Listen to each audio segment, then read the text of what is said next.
How to make a Hong Kong bin into Kenny. Well, here's the good thing. They've already done most of it for you.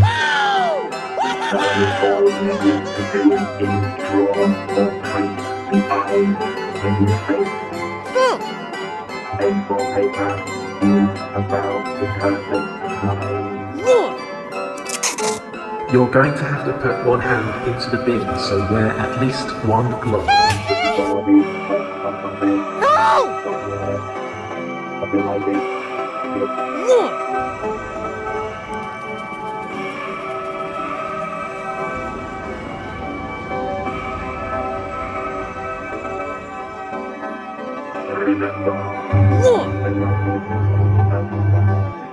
Help!